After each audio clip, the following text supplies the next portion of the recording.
face.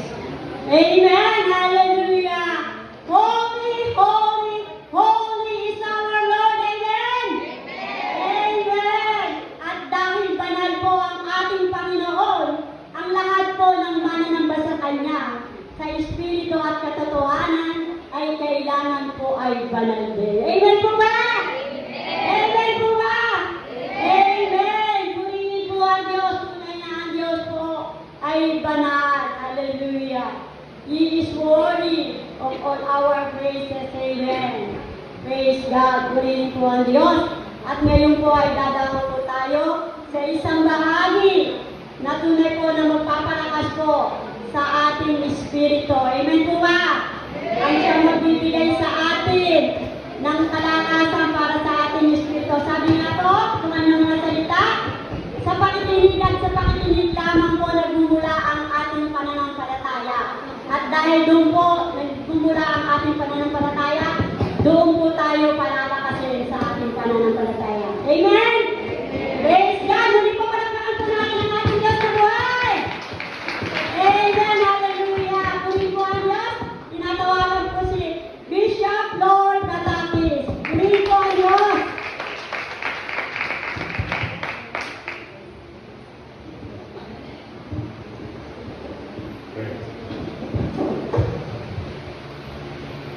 Praise the Lord. Maganda pala yung boses ng ating kapatid si Mataling Tim. Kailangan lang yung pag-aralan na yung timing. Naghahabulan yung dalawa eh. Pero maganda yung ma-develop lang. Maganda ang kanyang boses.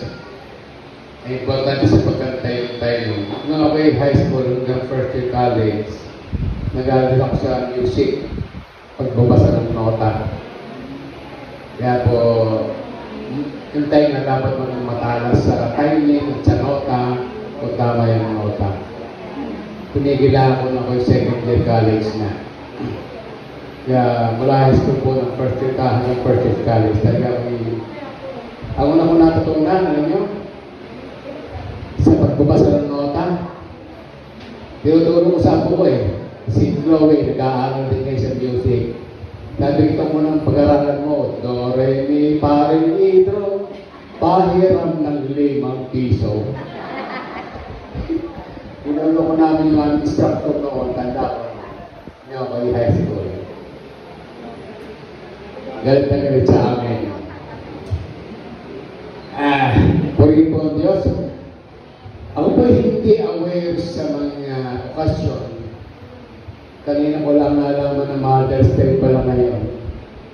Ay hindi ko nagawa ay mensahe ay Mother's Day. Kaya pala nung last Sunday, lumapit sa akin yung isang diakono. Sabi sa Bishop, ano po bang ginagawa sa Mother's Day? Sabi ko, hindi pa nagkatapos ang mensahe. Itawagin yung mga nanay. Bigyan ng kain, pera, bulaklak, prutas, ganun po ba? Tapos ipag-pray. Hindi naman sinabi sa akin Mother's Day ngayon. Wala akong alam. Anyway, siguro kung ano din ng Panginoon, sa sunod kong pagtayo ay bibigay din natin yung kahalagahan ng nanay. At ako'y nagtataka, tuloy akong tatayo, may diferensya ang ating PowerPoint. Pagsala dito ay doon. Kaya hindi ko nabigay yung aking ginawang PowerPoint. Kasi hindi ko rin makikita. Doon sa maintenance, ito pwede pagawa ng aming TV, yung sa loob, nasira. Yung, Samsung. Ginawa doon sa dito line, na malaki ito, papasok 3,000. Yung nasa sala, na ganitong kalaki, nasira din, 3,500. Nagawa po yung kaya ayos na ulit yung TV. Yung ganito, 3,500. Ganda doon. Sa araw lang yun, pinapalta sila mga bowl. Kaya doon yung ipagawa. Kaya po ngayon ay kailangan mo yung pantinig dahil wala tayong monitor. Ang yung pantinig, ang yung mata, ang yung puso, ang yung kaisipan, lahat-lahat para maunawaan ang paksa ngayong umaga. Ito po ay matagal na ibigay sa akin ng Panginoon. ito very crucial o tinatawag na bakit napakahalaga. Ang paksa po natin ngayon ay tungkol sa panalangin. Ang tema po ay nais kong ibigay the effective prayer life. Bagamat ang paksa natin panalangin, yung tema, ang epektibong panalangin. Bakit ba marami mga panalangin ang hindi dinidinig ng Diyos? Marami ka na idinalangin mo pa, hanggang ngayon walang tugon. Ibig sabihin ba ay hindi natin dinig ang ating mga panalangin? Lahat po ng ating panalangin nadidinig ng Diyos, pero bakit hindi matugon ng Diyos? Kaya hindi po matugon ng Diyos ang ating panalangin dahil mali ang ating pamamaraan. Mali ang ating sistema kung paano tayo dadalangin sa Diyos. Ang sabi ng Bible, dahil napakamakapangyarihan ng Diyos, sabi sa Job, chapter 26, verse 7, He hangs the earth from nothing. Ibinitin daw niya ang mundo mula sa wala. Itong earth, hindi ito nakasabi. Di ba? Umiikot ito sa orbit o sa gravity. Pag pinag-aralan mo rin ang gravity, yung gravity ibinigay ng Diyos sa earth, tama sa atin. Dahil kung yung gravity ay mabigat, abay, mahirap na lumakad. Di ba? Di ba yung mga pumupunta sa outer space, walang gravity, di ba lumulutang nakaangat? Kasi walang gravity. Ay di sa lupa, mayroong gravity, yung tamang-tama lang sa tao. Kaya sa inyong maalbang kumilos. Kaya tingnan mo yung kapangyarihan ng Diyos sa paglikha ng anumang bagay na suited para sa lahat ng tao. At kamanga-manga ng earth ay umiikot sa sun, hindi nawawala sa linya. Sabi, He hangs the earth from nothing. Ibinitin lang niya ang earth na ito mula sa kawalan. Yun ang sinasabi. Ganong kapangyarihan ang ating Diyos. Eh sabi mo, bakit kaya hindi madinig ng Diyos ang ating panalangin? Pangalawa, makikita natin sa Banal Quran, Isaiah chapter 66 verse 1. The heaven is my throne, and the earth is my footstool. Ang aking ikang trono ay nasa langit, at ang lupa ay tuntungan ng aking mga paa. Pag sinabing the heaven is my throne, nakaupo siya, kontrolado niya ang lahat sa lupa. Pag binasa mo ang Isaias, ang pananaw ng Diyos sa bawat bansa, ang tingin niya sa bawat bansa, kasi laki ng patak ng ulan. Pero mo, pag tinignan niyo sa isang bansa, kasi laki naman ng patak ng ulan. Eh kung kasi laki ng patak ng ulan ang isang bansa, gano'n tayo kaliit sa tingin ng Diyos. Pero kita-kita tayo ng Diyos. Di ba? Gano'n makapangyarihan ng ating Diyos. Ang bansa natin, yung patak ng ulan, gano'n lang kalaki. Pero ikaw rin nakatira, kita ka ng Panginoon, nadidinig ka ng Panginoon. Pero bakit hindi? Bakit hindi matugon ng Diyos ang iyong panalangin?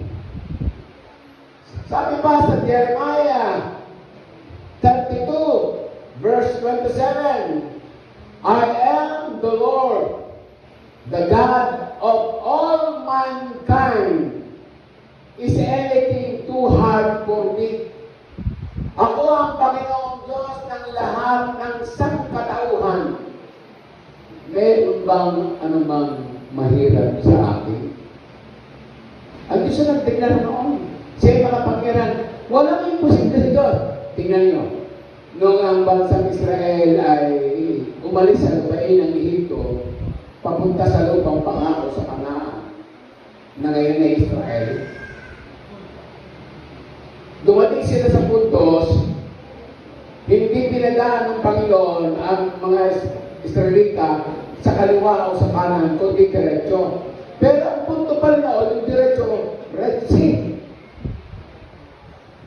Red Sea, pag pumunta sa kaliwa, mga kaaway.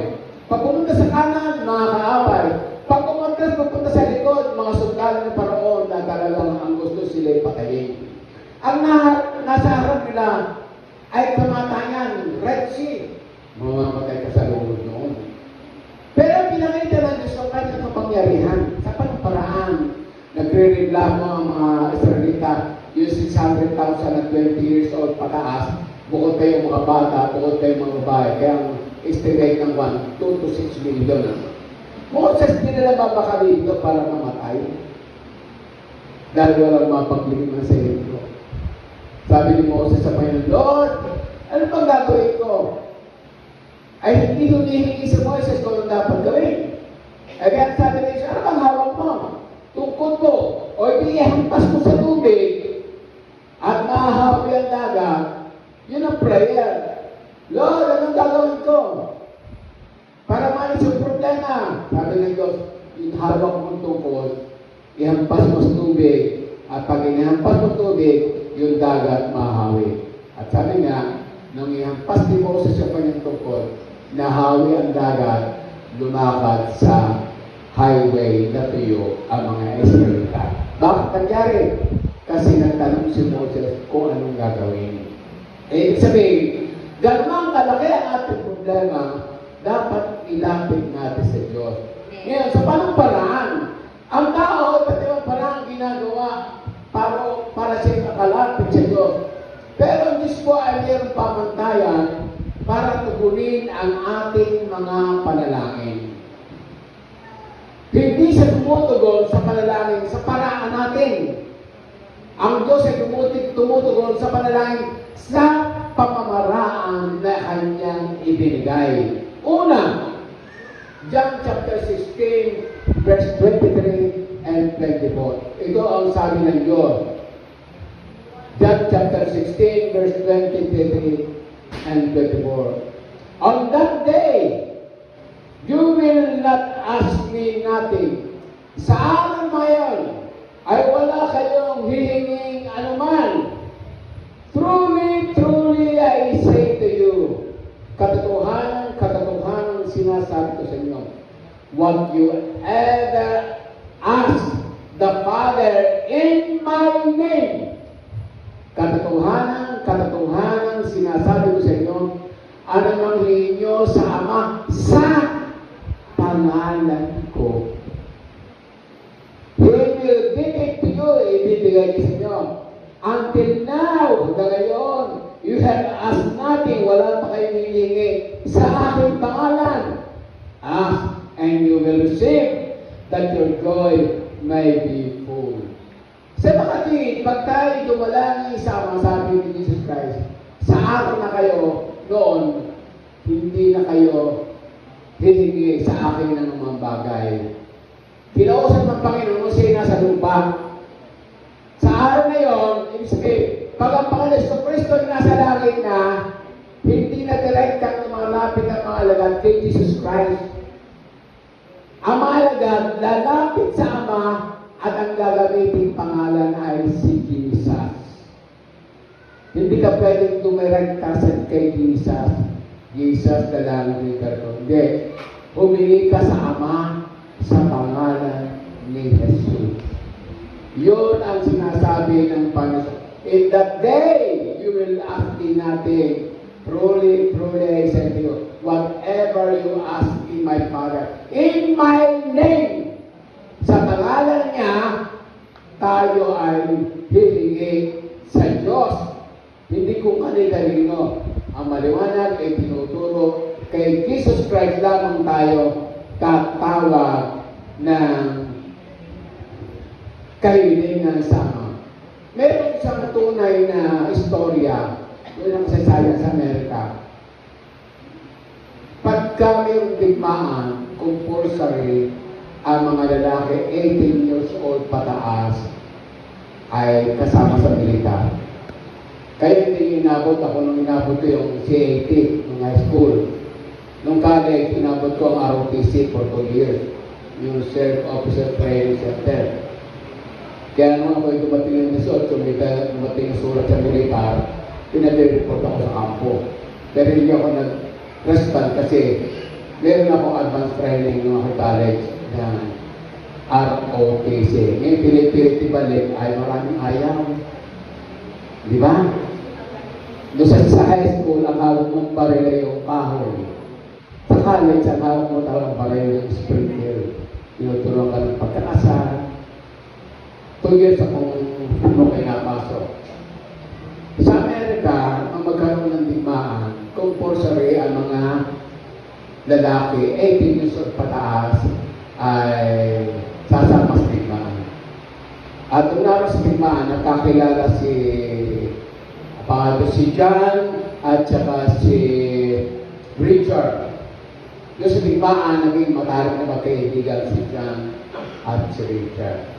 Bago matapos ang digmaan, tinamaan ang baril ng shrapnel si John at si Richard. Si Richard, fatal, malupa. Si John, tinamaan sa paa at ang resulta siya ay napilay. Si Richard, dahil fatal, malupa, bago siya mamatay, sumulat siya at ang sabi niya, Father, sorry, I can't make it. The bearer of this letter is my comrade. He is my best friend. Do what you can do for him for my name's sake. Yun ang sulat ni Richard. Ama, sorry, hindi ko nagawa. Ang may dala ng sulat ito ay aking comrade, kapatibigan ko. Gawin mo sa kanya at dapat gawin mo sa akin alang-alang sa aking pangalan. Matapos ang digmaan, palipas ng buwan si John at pagkatapos pumunta sa bayan, hinanap yung address. Pagdating niya doon sa kabayanan, napatapat siya sa isang malaking compound, may malaking bahay at may mga gwardiya. At nang siya lumapit sa gwardiya, sabi niya, ito po pa yung bahay niya ito. Oh, bakit? Ako po'y mayroong dalang sulat sa amahan ng tao.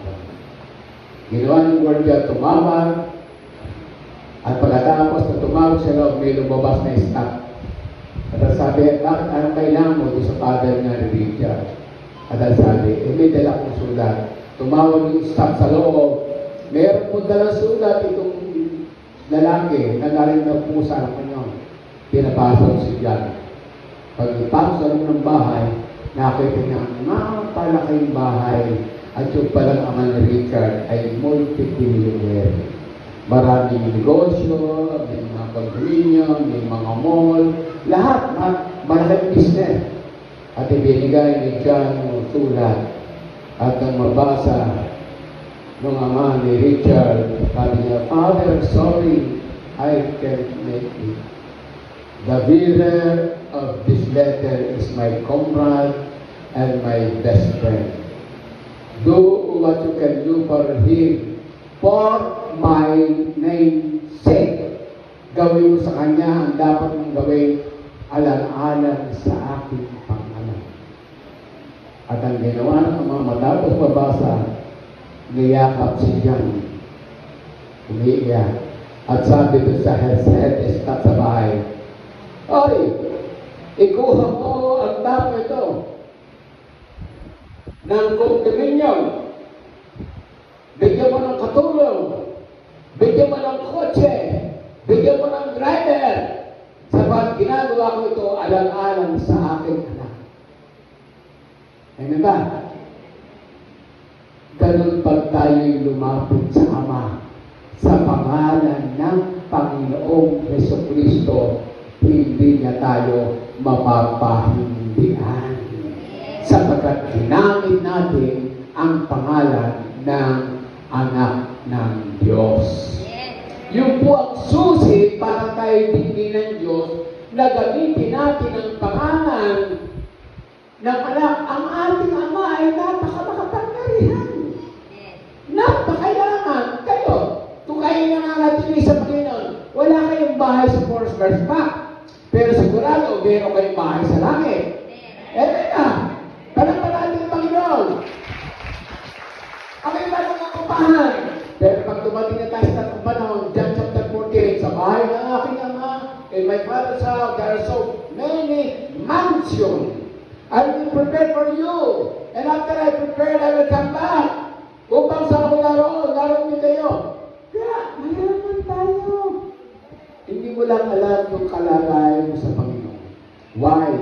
Because you don't know the Word of God. Hindi mo alam ang salita ng Diyos, yung paraan para tayo ay dinggin ng Ama sa ating panalangin. Bakit ba napakahalaga ng panalangin? Sabi nga ni Dr. Billy Graham, yung namun 2019 namatay namin well-known evangelist, sabi ni Dr. Billy Graham, a prayerless Christian is a powerless Christian. Ang Kristiyanong hindi nananalangin ay Kristiyanong walang kapangyarihan. Kaya pag inatake ng kaaway, hindi lang nabati ni Pastor, nagtampo na. May nangyari na sa buhay, tinatanong ang Diyos, Diyos, bakit nagkaganito ako? Ano bang problema? Madali siyang tumalikod, madali siyang masugatan. Bakit? Ano walang panalangin? O kaya nananalangin ay simple lang. Kaya sabi, pag ang Kristiyano ka, o nananalangin ka ng konti, you are weak, mahina ka. Kaunti, para makita niyo yung papaya, kaunti sundot, dumuluha. Ang Kristiyano kulang sa panalangin o walang panalangin, kaunting kudlit ni Satanas ay madaling umurong sa Panginoon. Madaling lumayo sa Panginoon. Yun ang sabi ni Dr. Billy Graham. Ano ito nga po yun? Pag wala kang panalangin sa araw-araw, kasi prayer is the only way to talk to God. Ang sabi ni Smith Wigglesworth, sa kanyang panahon niya, bumuhay siya ng 20 patay through prayer. Si Dr. Smith Wigglesworth. Ang sabi niya ni Dr. Smith Wigglesworth, the willingness of God to answer our prayer is much, much greater for us than willingness for us to pray. Ang kagustuhan ng Diyos na tugunin ang ating mga panalangin ay higit na gusto ng Diyos kaysa kagustuhan nating manalangin. Meron tayong problema, gusto ng Diyos na tugunin ang ating problema, pero ayaw natin manalangin. Sabi ng Diyos, ka sa akin ng resulta. Mag-pray ka lang. Hindi mo sa akin. Para sa si Moses, Lord, alaki ng problema ko. Mamamatay kami dito mga sundalo pa ron. Ay, dapat mo Lord, anong gagawin ko? O, hindi humpasin ko yung dagat at mahahawi. O, di nahawi.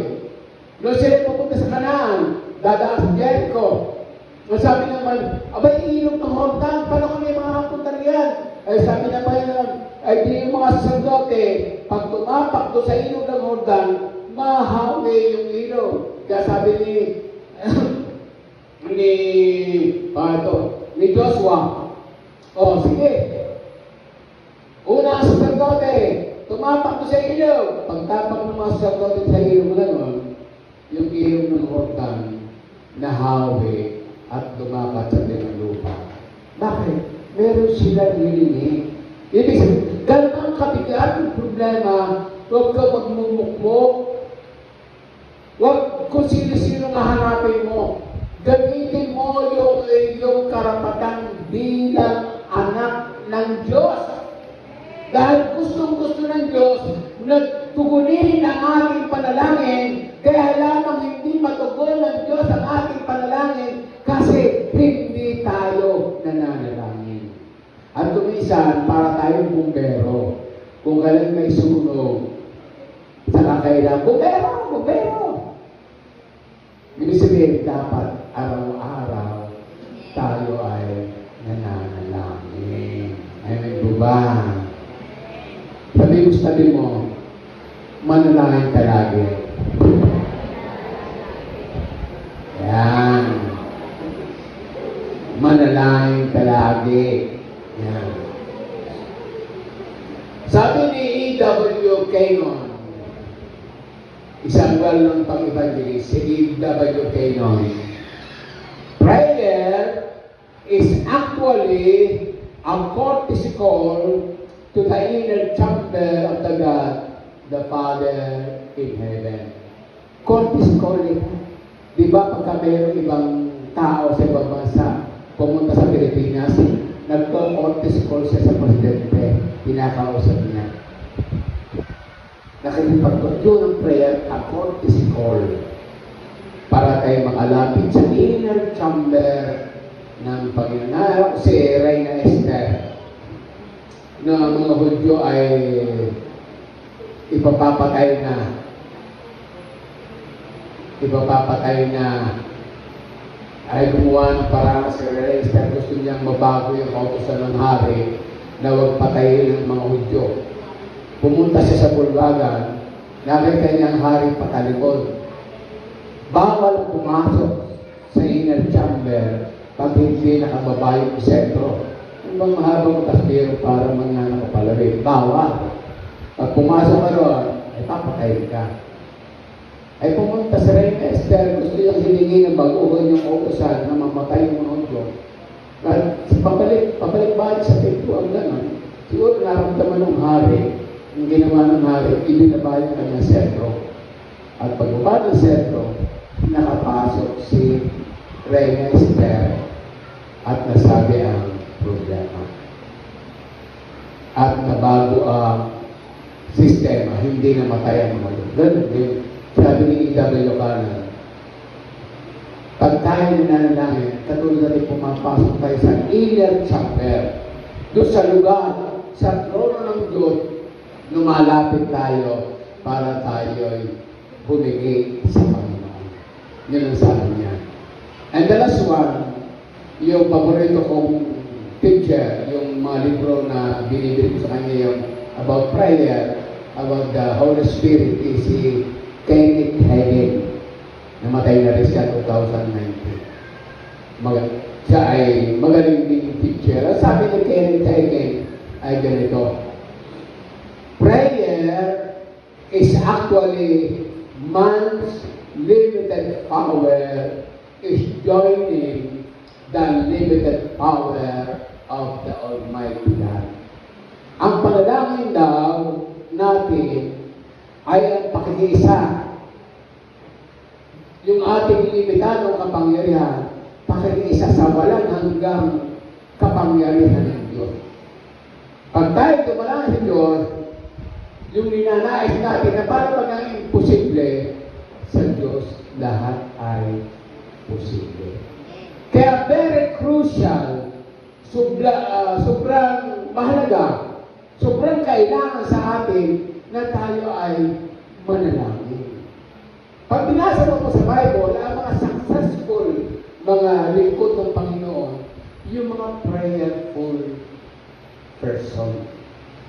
Yung mga lulugong Kristiyano laging baksak, yun ang mga Kristiyano hindi nananalangin. Kaya kung gusto mo maging matagumpay sa buhay, you must always pray. That's why, since I know how to pray, I don't forget to pray my family, one by one, individual. My sons, my daughters, my granddaughter, my grandchildren, my wife, my loved one, all of them I pray, then I pray the church.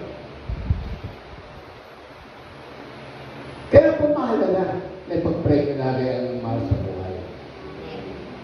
Kaya sabi nga, pag inunawa natin ang Biblia, ang prayer, ang susi, para tayo ay hindi maghirap, para tayo pagpalain ng Diyos. Yun ang tanging paraan.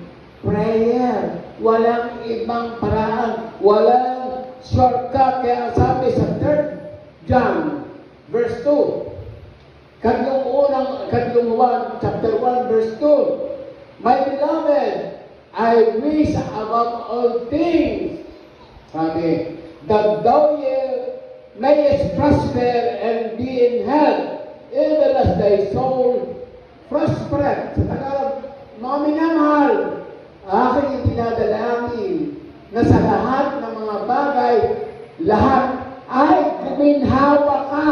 Lahat, ha? Bumuti ang iyong katawan na gaya ng pagginhawa ng iyong kaluluwa. Marami sa atin born again ayos ang kaluluwa, pero ang katawan pinahirapan ng karamdaman. Ano ba? Ay sabi ni God, hindi lang ang aking kaluluwa ay maginawa, hindi lang ang born again, kundi gusto ko rin maging masagana ng iyong katawan. Walang karamdaman. O kaya, guminhawa, hindi yung baong sa untang.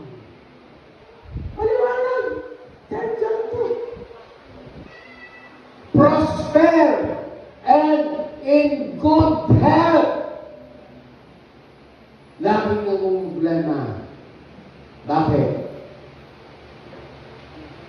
Kasi hindi sumusunod sa panuntunan. Born again ka na. Tama si Sister Lydia. Bago naging born again, dumating dito. Dati ang bahay niya, plastic. Di ba? Ang bubong plastic. Ang dingding plastic. Pero pag ito na born again, ayaw ng Diyos na ikay nang lilimahin. Ayaw ng Diyos hindi nanghihirap. Ngayon tingnan bahay niya, hindi na plastic. Hollow block na, may bakal pa. Amen! Amen! Ganun po pag tayo naglilingkod sa Panginoon. Ganun tayo mga kapatiran. Pag ito na naglilingkod,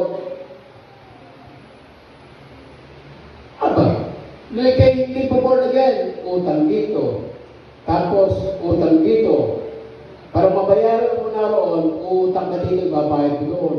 Tapos narito, para kayo babayad mo na ito, utang ka dito, ibabayad. Puro utang!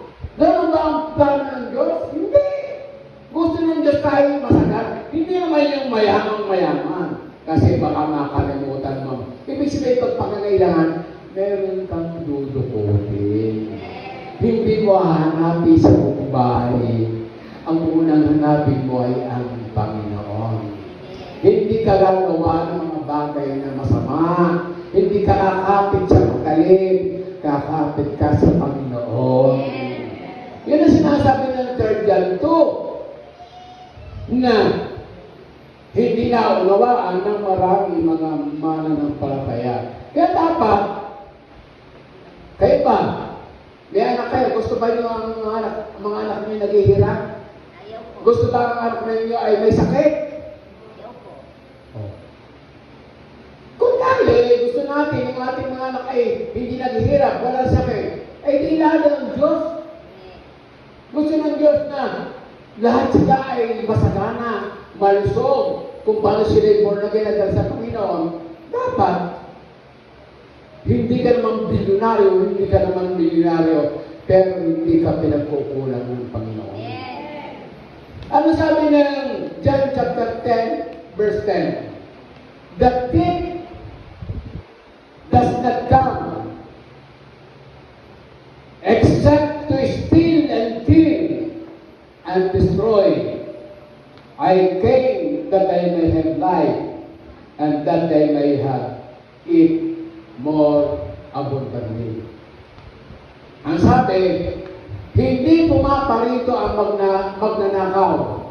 Hindi magnanakaw. Ang pagparito niya, meron siyang purpose, meron siyang ika nga ay dahilan. ng dahilan niya, ang gusto niya, wala siyang ibang purpose. Ang gagawin niya, para lamang si pumarito, para ikaw ay nakawan. Pagkatapos nakawan ka, papatayin ka. Pagkatapos mamatay ka, wawasakin ka. Nanakawin ang iyong kalusugan. Di ba? Papatayin ang iyong katawan. And then, mawawasak ka. Yun ang gawa ng Diyos. Sabi, hindi pumaparito ang mga lalaki, kundi, yun ang purpose niya.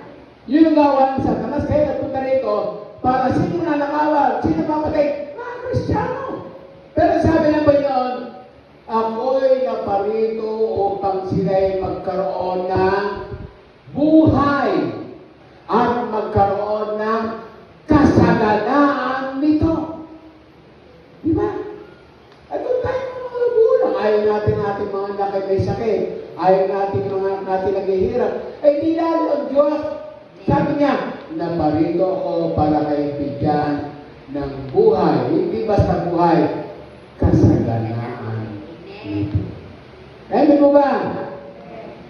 Ay pagka kayo nanlilimahe, may sakit, hindi malaman kung anong kakanin, ang tanong mo, tunay ka bang anak ng Diyos? Dahil pag kay tunay na anak ng Diyos, hindi ka mababayaan ng Diyos. Amen ko ba? Baka kunwari anak-anakan ka. Kaya, gano'n ang buhay mo. Kaya, yun ang una, gamitin natin ang pangalan ng Panginoong Jesus. Pangalawa, be specific in prayer for what you really want in God. Maging specific tayo. James chapter 1 verse 6. But when you ask, you must believe and not doubt, because the one who doubts is like a wave of the sea, blown and tossed by the wind. Verse 7, that person should not expect to receive anything from the Lord. Kaya sabi, kapag kayo humingi, ano sabi? Dapat kang manampalataya at huwag mag-alinlangan. Sapagkat ang sino mang nag-alinlangan ay katulad ng alon sa dagat na ipinutulak ang hangin at ipinapatpat sa magkapit-kabila. Nakakita na kayo ng alon sa dagat? Pagdating padali sa dalampasigan, hindi naman tumutuloy, di ba? Di ba? Babalik. Sasampa. Ganun daw yung mga tao nag-aalilangan. Binilig kaya ako ng Diyos. Kaya sa verse 7, ang taong yun ay hindi tatanggap ng anuman mula sa Panginoon. Kahit prayer ka ng prayer, pero nag-aalilangan ka, baka hindi ako dinig ng Diyos. Kalooban kaya ng Diyos? Ay katulad ko ng alon. Tapos ahalik sa karapas yan, babalik, ahalik. Walang nararating. Di ba yung alon walang nararating? Yun daw ang taong pray, pero walang pananampalataya. Nag-aalila. Sabi, huwag kang umasa na ikaw ay tatanggap ng anuman mula sa Panginoon. Kapag ikaw ay nanalangin, maging specific ka para bang ganito. May mga, kayo nakapunta na sa grocery, di mo ba? Pumunta na kayo ng grocery. Pero pag ang isip nyo, hindi nyo alam kung anong bibili nyo, pupunta kayo sa grocery. Naroon, dami pa rin na. Lahat tinitingnan nyo. Pero wala kayong nasa isip. Kung talabi, naikot yan mo grocery, hanggang sa lumabas kayo, wala kayong nabili. Bakit? Eh, hindi ko alam kung anong bibili nyo.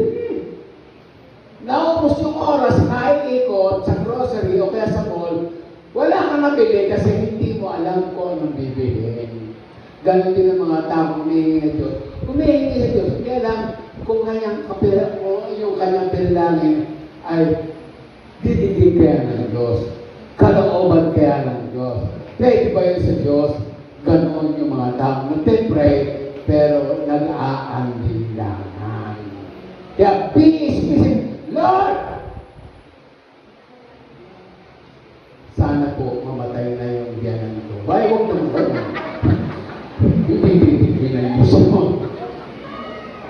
Natitigyan ng Diyos yun. Bagamat specific. Eh, ba? Yun ang sinasabi ng Bible. Ngayon, bakit maraming mga tao ang nananalangin ang gamit ay general prayer? O kaya tinatawag professional prayer. Bakit general? Lord, bless me. Bless my family. Bless my job. Bless. Thank you, Lord. That is professional prayer. O general prayer. Pag sinabi niya, ginagawa ng lahat. Pero bakit hindi natin alam ang ating papanalangin? Ano sabi ng Joshua chapter 1 verse 8? Ang sabi ng Joshua chapter 1 verse 8, keep this book of the law always in your lips. Meditate on it day and night, so that you may be careful to do everything written in it. Then you will be prosperous and successful. Ano susi? Para hindi magamit yung general prayer. Ang aklat na ito ng kautusan sa Bible, inuutos ng Panginoon kung ng mga dapat ipanalangin. Ang aklat na ito ng kautusan ay huwag mahiwalay sa iyong bibig. Ibig sabihin, lagi mong babasahin ang Bible. Iyong pagbulay-bulayan, pag-aralan, isipin, aralin, araw at gabi, at pagka-aral mo na, natutunan mo na, iyong sundin, gawin, ayon sa nakasulat dito. Sabagay, alam lang na gawin, nakasulat. Sapagkat kung magkakayoy, iyong pakikinawahin ang iyong mga nakatakit. Pag ginagawa mong yung nakasulat sa Bible, alam mong kalooban ng Diyos. At ang sabi, kung magkagayoy, magtatamo ka ng mabuting kawakasan. Sa English, you will be prosperous. Magiging kang masagana at ikaw ay magiging matagumpay. Bakit? Kasi ang basehan mo ng panalangin ay ang salita ng Diyos. That's why alam mo ipanalangin ng iyong bansa. This Daniel, Panginoon, patawarin mo po ang aming bansa, pati na rin po ako, pati na po yung mga ninuno namin na nagkasala sa iyo, na hindi namin sinunod ang iyong kausap. Patawarin mo kami. Hindi ba gano'n? Kapag tayo nanalangin, pag tayo nanalangin, dapat tayo hihingi muna natin yung mga tao iba. Panginoon, patawarin mo aming bansa sa napakaraming kasalanan. Inaamin namin po, Panginoon, na aming bansa ay nalagpok sa kasalanan, sa pagsabat sa Diyosan, sa paggawa ng mga reputong rally na inanyuan, sa kasalanan ng graft and corruption, sa kasalanan ng drug pushing, drug using, sa kasalanan ng lesbianism, homosexuality, witchcraft, familiar spirit, sa kasalanan prostitution, sa kasalanan abortion. Di ba kaya daming batang ina-abort? Kasalanan mo. Pagpatay, mga batang pinapatay, nakikita sa ilog. Sa TV nila mga araw-araw, mayroong balitang pinatay, ninakawan. Mga ito nakikinig lang, pinag-pray pa natin, ano ba wala? Lord, kapagan mo kaming bansa, patawarin mo sa kasalanan ito. Yung kuko ng Diablo, Luzon, Visayas, Mindanao, ay isip mo, ang madalangin ko, Panginoon, ang banal na Espiritu, ang manguna sa Luzon, Visayas, Mindanao, sa kalawakan, sa karagatan at sa kalupaan, ang Holy Spirit ang kumilos para ang tunay na kapayapaan ay mag-ihabol sa bansang Pilipinas. Matutunan ng mga tao, Ama, na si Jesus Christ lamang ang kilalanin, tagapagligtas, sabat ikaw, Panginoon, ang nagsabing siya lamang ang daan, ang buhay, at ang katotohanan. Walang makaparoronsama, maliban sa pagitan niya. Ama, sinabi mo, siya lamang ang binigay sa sino na langit, na sukat ikandas, mga bagtong kong Panginoon. Palayain mo ang aming bansa sa pagsamba sa Diyos. Malagot ang talikalan ng reliyon. Malis ang spiritual na pagkabulag. Makilala nila si Jesus Christ ang nag-iisang tagapagligtas. Di ba? Lord, ang aming gobyerno nagpapatuhan, nag-aaway-aaway, ang presidente, vice president, senador, congressman, mayor, gobyerno, ang lahat ng pangkasama, nag-aaway-aaway ang Panginoon. Lord, ikaw gumawa ng paraan para magkaroon ng tulong. Ikaw po ang tunay na kakaalam ng gumawa ng kasamaan. Maparusahan ang dapat maparusahan. Mapawalang sala ang dapat mapawalang sala. Di ba natin? Pwede natin pag-pray. Hindi Lord, bless me.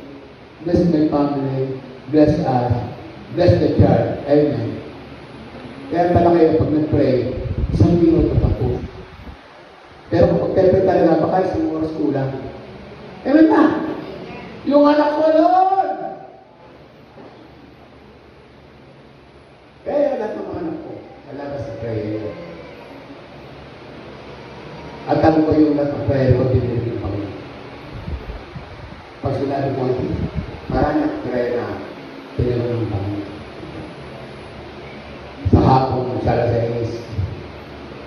Minsan pag nagising ako na refresh, o kaya alas 6 ng umaga, I pray for them individually.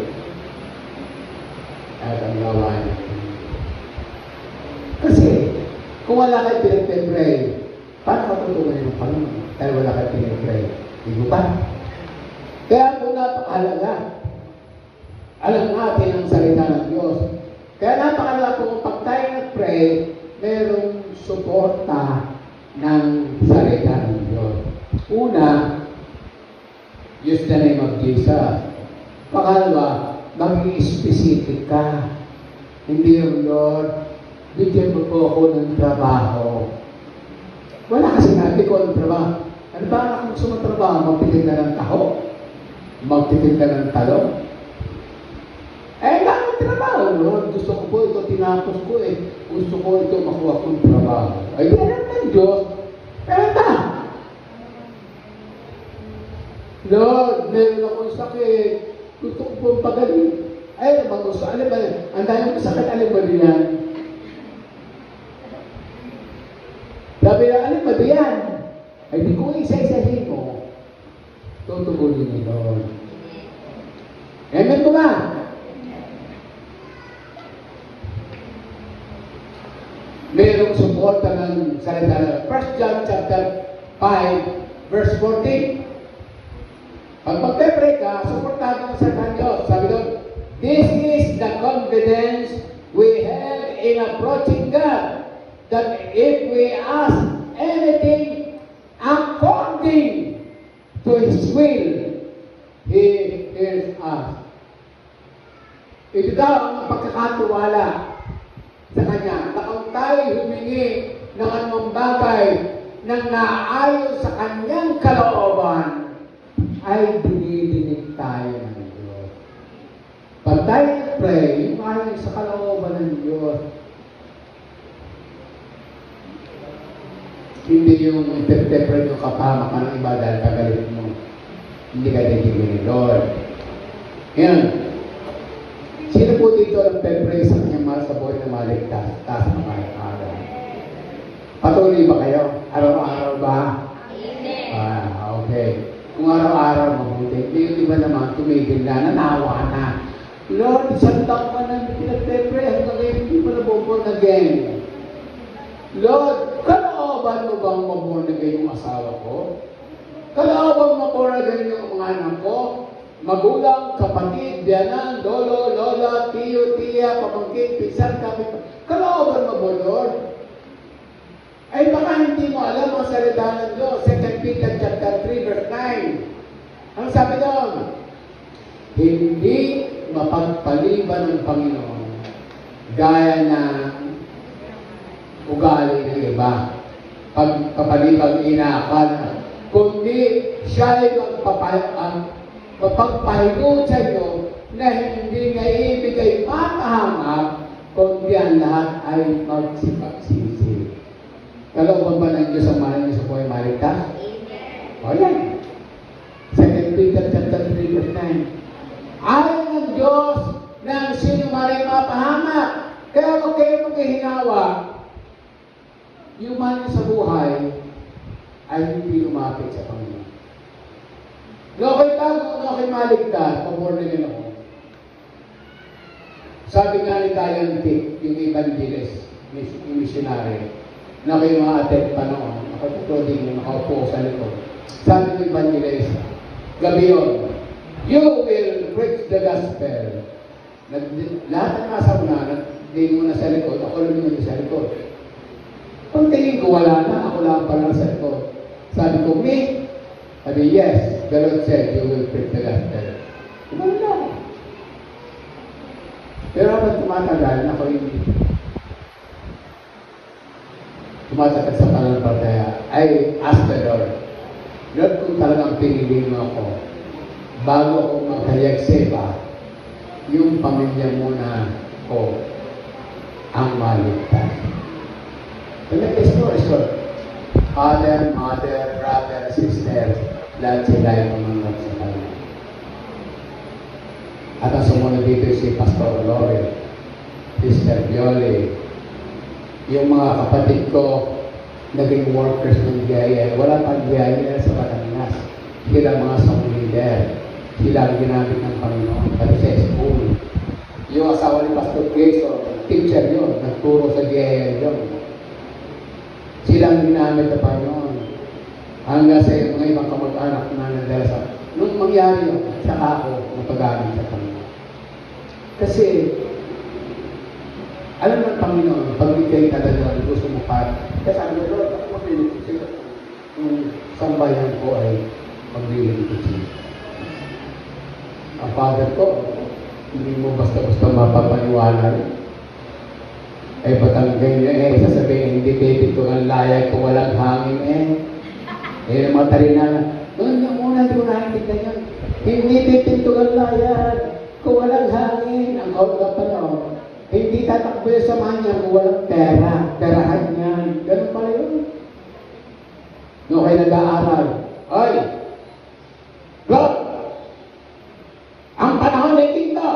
Hindi na pwede ipalit. Kung gusto mo mag-aaral, mag-aaral ka. Kung ayaw mo mag-aaral, magsaka ka. Mag-aaral ka. Ba, ayaw mo mag-aaral. Kaya kahit ayaw mo mag-aaral, nag-aaral ako. Yan sabi.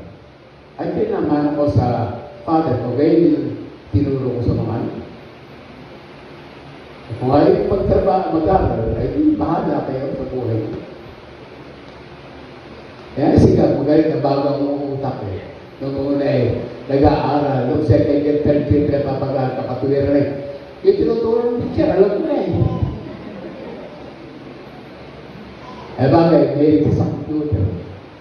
Ay pinag-disiplina ko, isang semestre, hindi pumasok. Di ang ako na lalabas.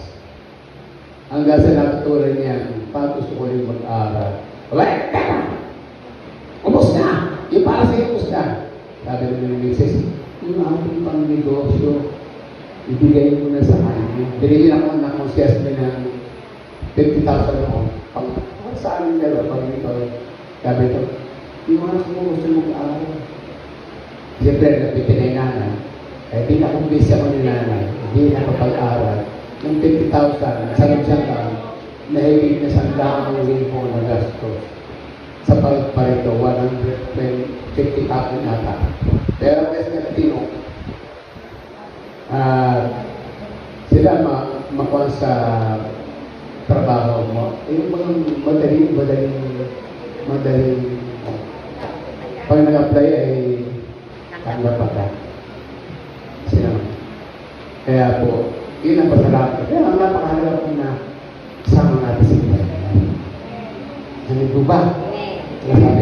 Kaya kalooban po ng Diyos ang lahat natin mahal sa buhay, pag-pray natin. Hindi. Lord, baka hindi mo po nagay po aking anak o aking asawa. paglalasing, namumugtog pa. Lord, sabi ng Panginoon sa Acts chapter 16, verse 31, believe in the Lord Jesus and you will be saved, you and your household. Nagtanong yung guardia kay Pablo at si Silas, anong gagawin ko para maligtas? Pumampalataya ka sa Panginoon, ikay maligtas at ang iyong sambayan. Bakit?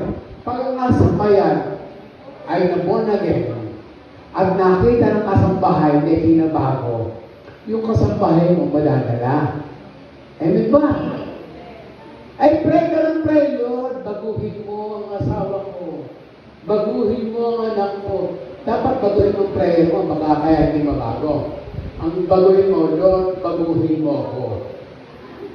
Pag mabago ka na, madadala mo na sa Panginoon yung asawa mo. Kasi kaya yung pala magdala yung kasambahay mo, hindi nakakita sa inyo na yung binago. Lord, baguhin mo asawa ko. Maglalasing, babaero, sugalero, lahat ng ero, tudero. Hindi na mabago. Sabi nung anak, gusto kong baguhin ang anak, ang asawa mo. Hindi ko mabago. Ang gusto ko, ikaw munang magbago. Yung tama nagbe-pray, dapat siyang magbago. Eh, ba? Kaya sabi ni Pablo, pag kayo na born again, maliligtas ka. At pag naligtas ka, yung sambahayan mo, maliligtas. Bakit? Nabago ang ugali mo. Nabago ang pagsalita mo. Nabago ang pananaw mo. Nabago ang goal mo. Lahat nabago. Kaya yung mga tao kahit hindi nagsasalita sa Diyos, totoo pala na yung born again.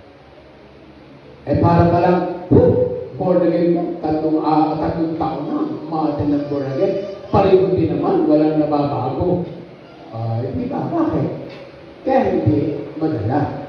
Pero gusto ng Diyos, lahat maligtas. Kaya mo ba? Yung nasabi ng Bible, kung napakasama ng asawa ko, o napakasama ng anak ko. Ano sabi ni Galong Corinthians chapter 5, verse 21? God made him who had no sin to be sin for us, so that in him we might become the righteousness of God. Ginawa ng Diyos na siya na kasalanan para sa ating mga kasalanan upang sa Kanya ay tayo maging matuwid o katuwiran. Sarap. Kaya kahit makasalanan ka, patatawarin ka rin. Tapos si Pablo, mamamatay ka. Pinapatay niya ang Kristyano ay kinukulong, pero rin siya tawagan ng Diyos. Dahil ang kasalanan na pinatawad ng Panginoon.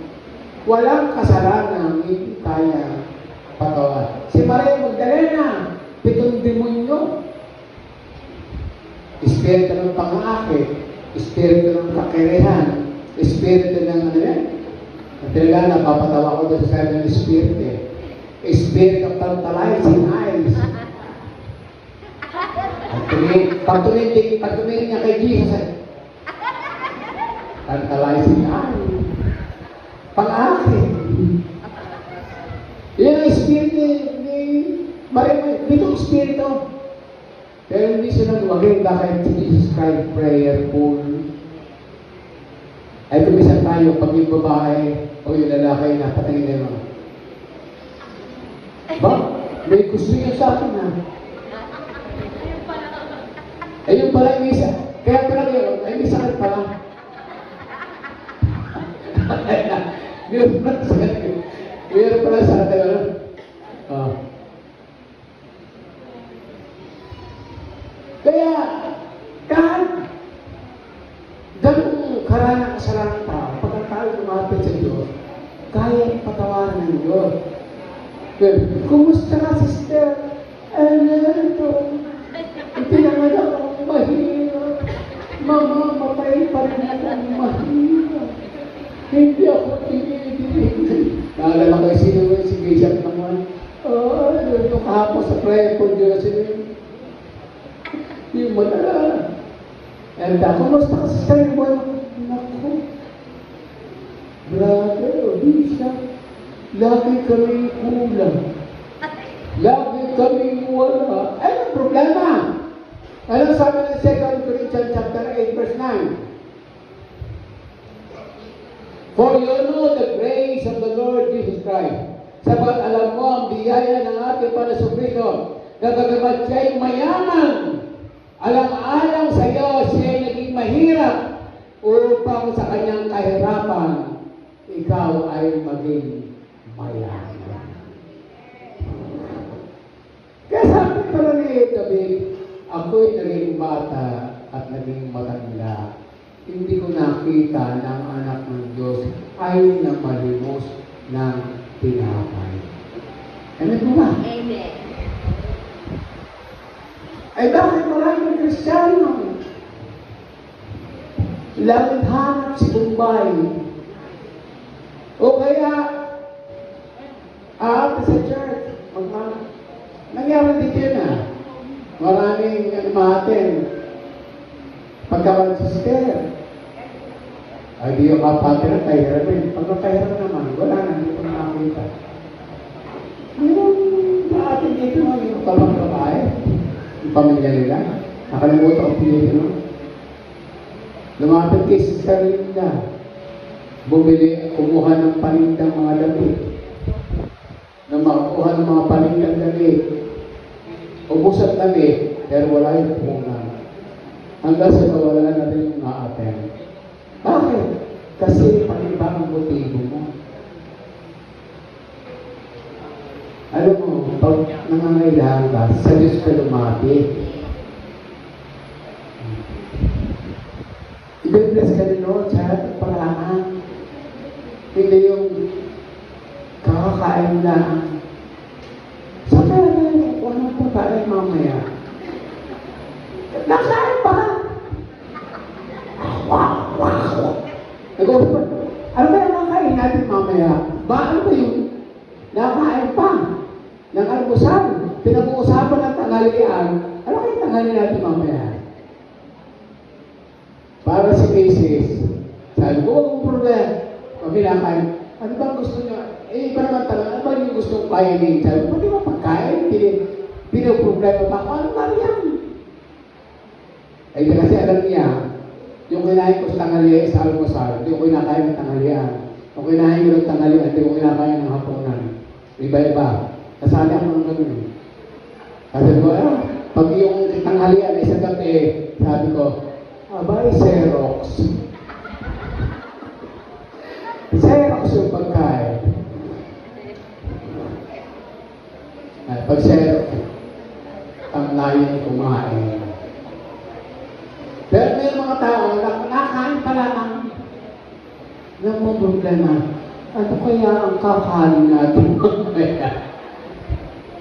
Ay, nako. Kaya pagka may handa sa church, masaya. Kasi pinantanghalian sa bahay. Merong feasting sa church. Ang tawag ay Christian. Yung tiyan ang kanyang Kristo. Bato-bato sa langit. Wala dito noon. Pero sa kabila, meron. Doon nagsalita ako, doon sabi ko, bato-bato sa langit. Wala dito, narito.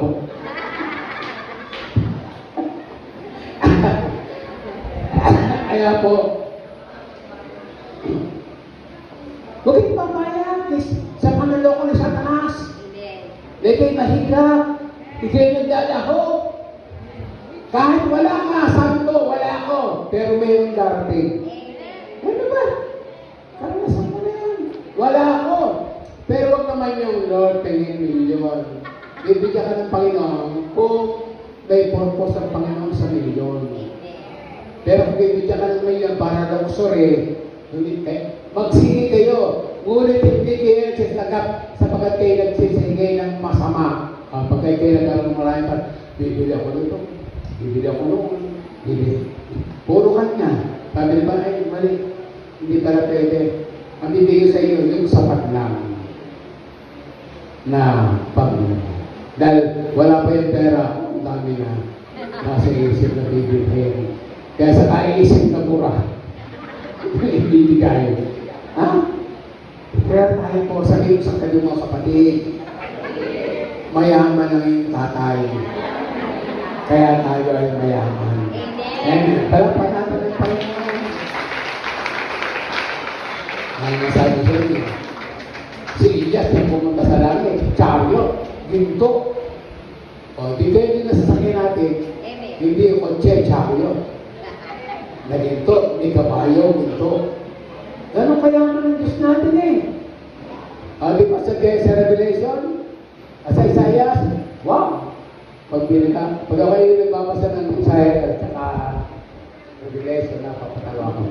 Napapaisip ako, sa panahon yun, dahil sa milenyo, makikita mo ang leon. Nilalaro ng bata. Yung ahas, nilalaro ng bata. Yung mga wild animals, nilalaro ng mga bata. Sa Revelation, sa atin, ang ginto nakasabi. Nasa kamay. Doon ang ginto tuntungan. Ang kalsabi, gantay na ginto at parang bubos. Tunay na, hindi ka tunay, 295. Masuot ko 295. Pero sa langit, tunay yun. Ha? Mga tunay, mga genuine. Ang poste na tignan mo ang klaseng bato. Berilo, sapero, amatista, ano. Ang pintuan ng bahay, isang buong perlas. Ang perlas, nilagay natin sa radios, tsaka sa sige. Pero doon pintuan ng bahay, ay di ko naman tayo. Amen. Kaya, hindi ka mahirap. Si Jesus Christ naghirap para hindi ka na maging mahirap. Amen ba? Ngayon, hindi pa tayo naghihirap. Ikaw ang pumili noon kasi, Lord, thank blessing. Ayan, magtrabaho. Gusto mo papatak si Juan naman, ay bumata kay Ibon.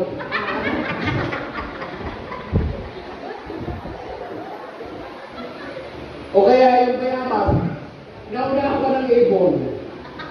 Misa na, nagalit ang pagpapala, bakit wala ang Kristiyano nakakuha ang believer kasi maaga ang Kristiyano, ang believer, ang Kristiyano, Lord, kung lulubin mo, magpapalain ako.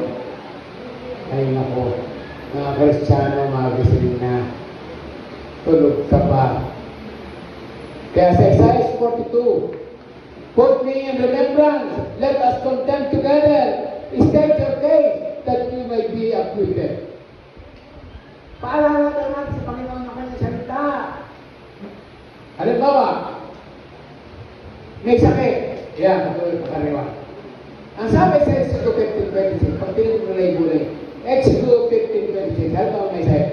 He said, sabi niya, kung maingat mong didinggin ang tinig ng Panginoon ng Diyos at gagawin ang tama sa kanyang paningin at ibibigay mo ang iyong tainga sa kanyang mga utusan at mananatili ka sa kanyang san, hindi kita susugatan na anumang karamdaman na aking isinugat sa mga taga-Ehipto.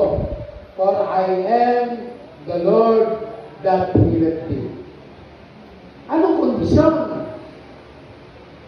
Makinig tayo ng Word of God. Ha? Pakinggan natin ang salita ng Diyos. At maunawa natin kung ang tama sa kanyang paningin. Mapapakinggan natin ang kautusan ng Diyos at pagkatapos, panatilihin natin mabuhay tayo ayon sa salita ng Diyos. Kung makagayon, walang sakit na karamdaman na darating sa iyo tulad ng sakit o karamdaman na ibinigay niya sa mga taga-Ehipto. Bakit? Sapagat ako ang Diyos na nagpapagaling. Ilang taon na naglakbay ang mga Israelita sa Iraq? Mga 40 days. 40 years. Yung 40 days naging 40 years. Pero hindi sila nagpalit ng damit. habang sila'y lumalaki, lumalaki rin yung maliit. Hindi sila nagpalit ng sandalyas. Habang sila'y lumalaki, lumalaki rin yung sandalyas. Yun yung biyaya ng Diyos. Kasi nung unang panahon, walang tindahan ng damit eh. Siguro, nilalaban lang na siguro. Habang pag lumalaki, ay di lumalaki rin yung damit. Yun ang malaki. Yung sapato ka ng sandalyas, wala namang mabibili ng gawasan. Eh, sandalyas sila, habang lumalaki yung paa, lumalaki rin yung sandalyas. Pero 40 years, sinustain ng Panginoon ng kanyang pangailangan. Walang karamdaman. Hindi sila nagkasakit. Bilit sa araw. 40 years. Kaya alam mo namamatay ba, pinapalo ng Diyos dahil sa rebellion. Ayaw sumunod sa Diyos. Kaya pinapatay ng Diyos. Pero yung karamdaman, wala. Ang sabi nga sa Isaiah 53 verse 5, but He was wounded for our transgression. He was bruised for our iniquity. The chastisement of our peace was upon Him, and by His stripes we are healed. Siya'y nasugatan dahil sa ating mga pagsalangsang. Sa harap na itong siya'y nabugbog, siya'y nasugatan. Sa harap na tayong masugatan dahil sa ating pag-rebellion, paglaban Diyos. Si Kristo ang nasugatan. He was bruised for our iniquities. Siya'y nasugatan dahil sa ating mga kasalanan. Nabugbog, nasugatan. The chastisement of our peace was upon Him. Yung parusa para yung ating kapayapaan, di ba dito ng Romans 3? Para yung mga taong problemado, mawala yung sakit ng ulo, magbigay ng kapayapaan, ang Panginoong Jesucristo ang tumanggap mo. At sabi, pasin yung talata, by His wounds, you were healed. Sa Tagalog, sa kanyang mga latay, ay nagsigaling tayo. Hindi sinabing, sa kanyang mga latay, ay magsisigaling tayo. Future. Ito, nagsigaling. Tapos na. You must claim it. And hindi yung, you will be healed. Gagaling ka. Kung niya sabi, nagsigaling. Iba yung gagaling ka kaysa gumaling ka. Gagaling ka, hindi ka pa magaling. Pag sinabing gumaling ka, magaling ka na. Ay, yung talata sa Bible, by His wounds, you were healed. Sa kanyang mga sugat, ikaw ay gumaling.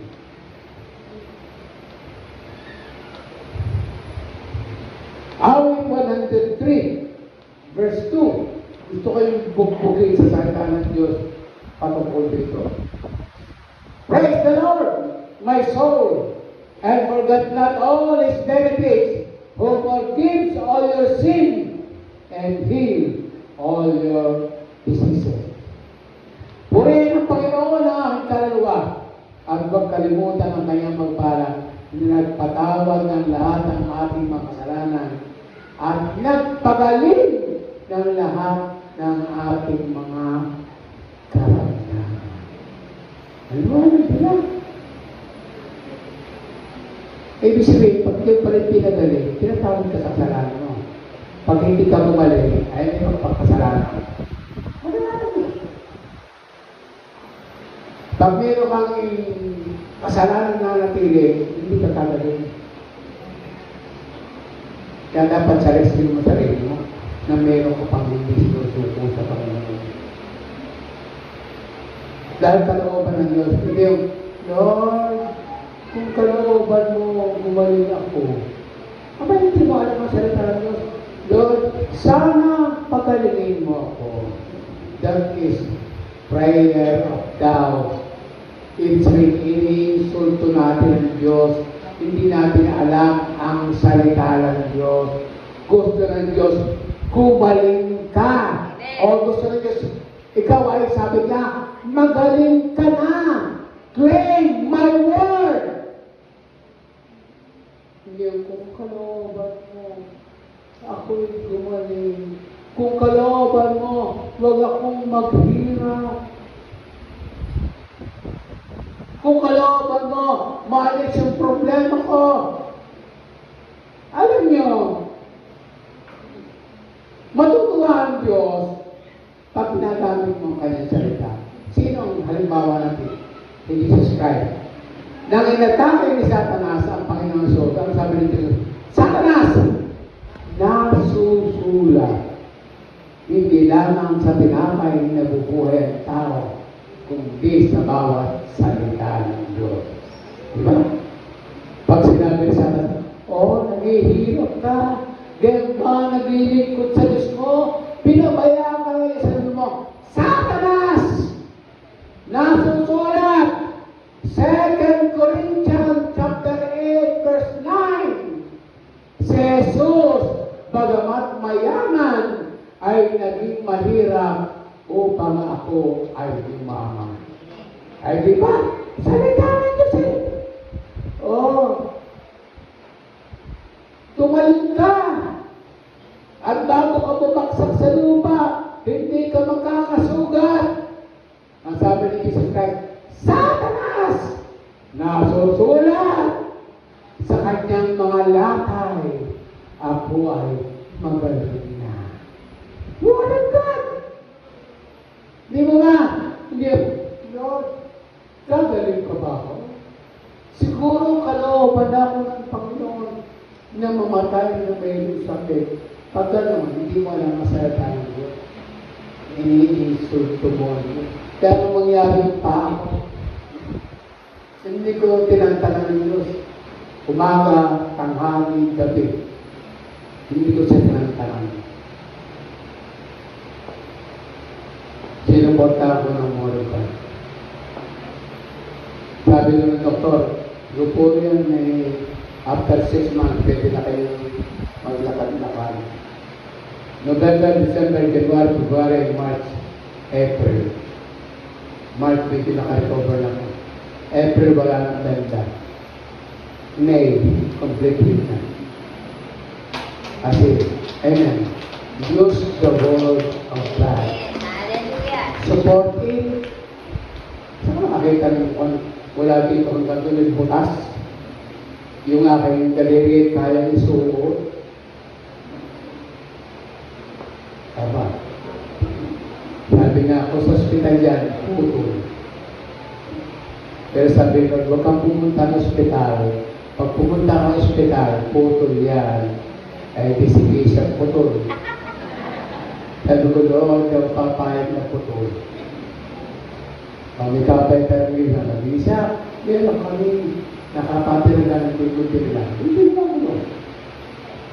Nang matyaga yung nurse na nililinis for more than 1 month. Nililinis ang pako. At sa biyaya ng Panginoon. Gumaling. Amen. Pero sa ospital, wala.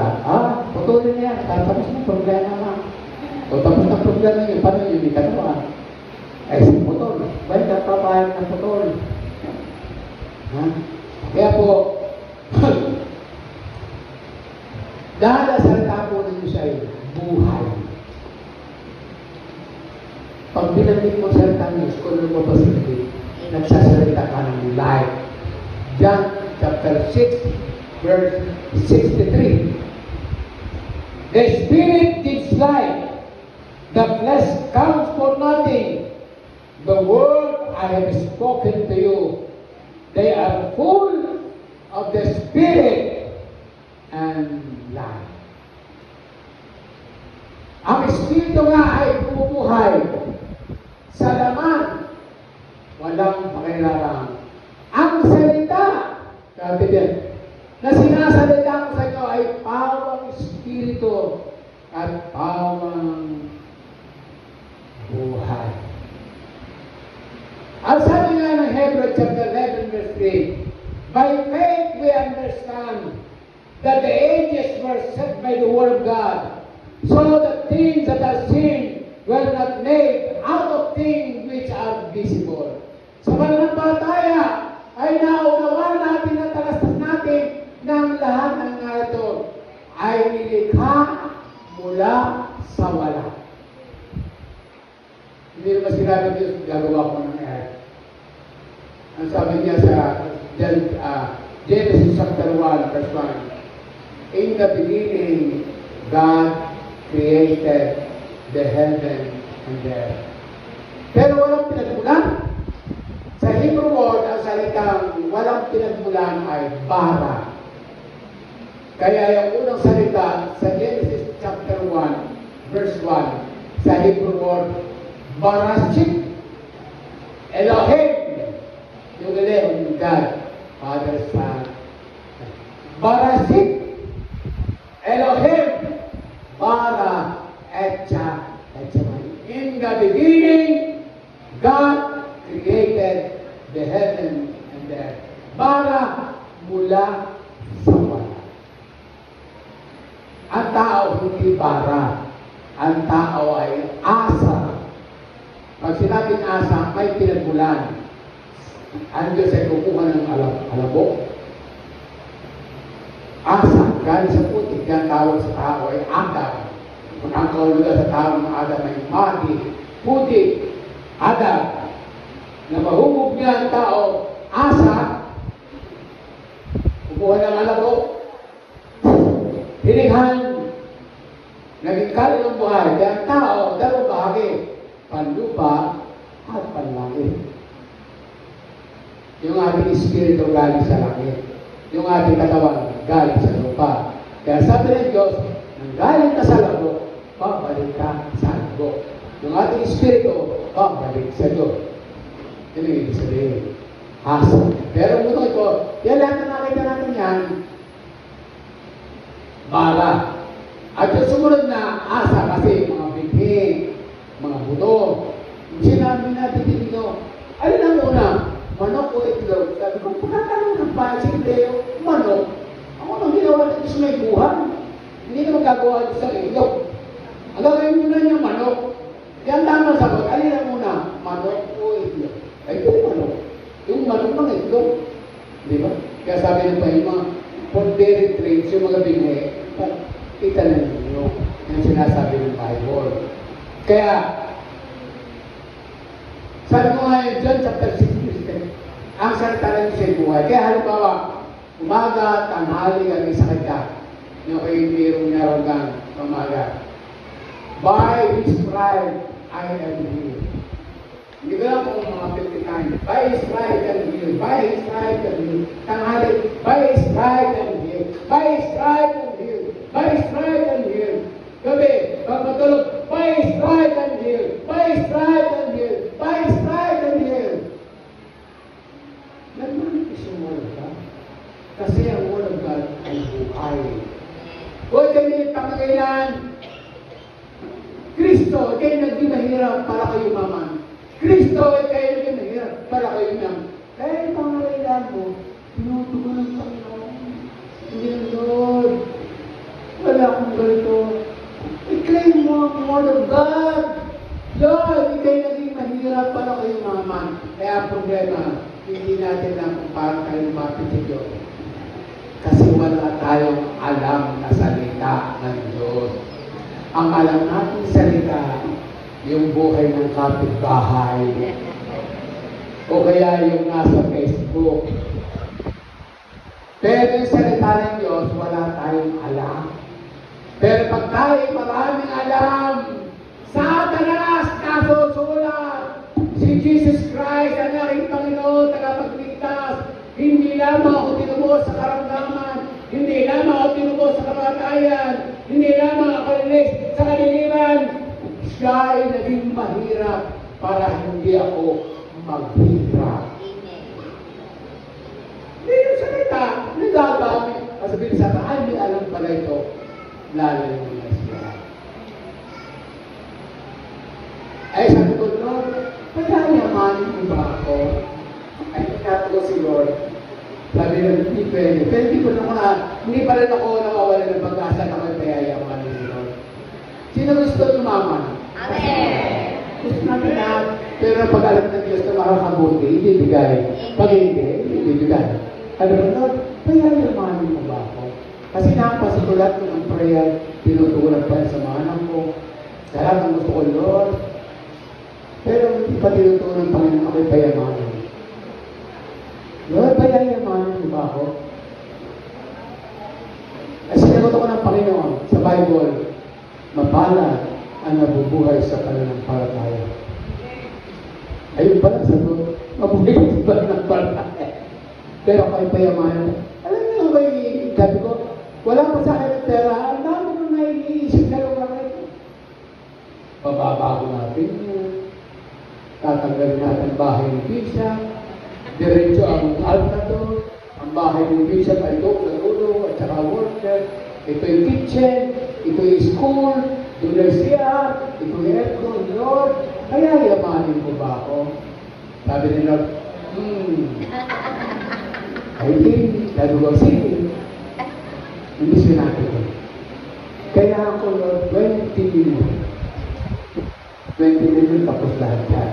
Sabi ko, kaya ni Brother Chad. Kaya ni Brother Chad. Na yung bubungi ko pa gano'n. Nag-iisip namin. Pero sabi ni Lord, ang prayer mo, silent muna. Kaya po, pero huwag natin bigyan ng pahinga ang Diyos. Pray and pray. Hanggang hindi mo pa tanggap ang iyong tugon. Yung mga anak ko na nag-aaral, lagi ko pray, Lord, makatapos sila pa. Lord, makatapos sila pa. Lord, makatapos sila pa. Nung makatapos naman ang bago, Lord, bigyan mo ng trabaho. Lord, bigyan mo ng trabaho. Lord. Sabi ni Lord, well, makapasay na. Pero gusto ni Lord doon na tayo hindi. Amen! Ayaw niya na tayo ay manghawakan sa sarili natin na kaya natin. Kaya po mahalaga din na pray natin ang ating mga mahal sa buhay. Kasi kung anong lumalabas sa ating bibig, yun ang nangyayari. Marcos 11, verse 23. Truly I tell you, if anyone say to this mountain, go throw yourself into the sea, and does not doubt in their heart, but believe what they say will happen, it will be done for them. Therefore I say to you, whatever things you ask, when you pray, believe that you receive them, and you will have received them. Sinasabi ko sa inyo, kung sino man ay magsabi sa bundok na ito, umalis ka, maghapo ka sa karatan, at hindi mag-aalilangan sa kanilang puso. Balit mananampalataya na ito'y mangyayari, ito'y mangyayari sa kanila. Kaya pag may problema, bundok ng problema, lumayas ka in Jesus' name. Bundok ng sakit, lumayas ka in Jesus' name. Bundok ng kahirapan, lumayas ka in Jesus' name. Bundok ng kaguluhan sa pamilya, lumayas ka in Jesus' name. Bundok mo, sinasabi ng mga bundok, yun ang mga problema sa buhay natin. Sabihin mo, ito bundok ng kaguluhan sa pamilya, lumayas ka in Jesus' name. Palayasin mo. Paano makakain sa iyo, Diyos, kung hindi ka nag-pray? Ano ang problema? Bundok ng kaguluhan sa pamilya, lumayas ka. Bundok ng walang kapayapaan, lumayas ka. Lahat ng problema, yan po ay bundok na sinasabi ng Panginoon. Go! Throw yourself into the sea! Matapos ka sa karatan. Yun ang tinuturo ng Panginoon. Dapat ang bawat ng salita ng mutawi sa ating bibig, may pangyayari. Halimbawa, mayroon tayong dadahilan. Ayaw sumama. Ang sakit ng ngipin ko. Ang sakit ng ulo ko. Mayroon mo sa kanya, di ba? Kasi hindi ka mangyari yung dito. Kaya dapat alam mo yung salita ng Diyos. Sabi nga, awit 107, verse 20, He sent His word and healed them and delivered them from their destruction. Sinubo niya ang kanyang salita, at pinagaling sila, at piniligtas sila sa pagkawasan o sa pagkawasan. Yung salita ng Diyos, ang ating gagamitin sa anumang problema sa ating buhay. At doon kayo, may problema kayo. Dapat sabihin nyo, bundok ng kainitan, lumayas ka. Oo, maraming tumawa na eh. Ang kagalaman ni Bisa. At dahil sinabi niya, tatagalan ko pa. Kasi isang beses na sa buwan ako magsalita sa inyo. Doon, 2 beses. Pero sa Sunday yata, naroon ako ng pagsuktito. Sa last Sunday, naroon ako sa uungkong. Kaya po mahalaga, bundok ng init, lumayas ka. Bundok ng puwit ng tamad-tamad, lumayas ka. Okay? Tumayo yung papa. Kayo nga po, kayo. Taas ang kamay. Unat-unat. Ayan. Upo ulit. Another one now.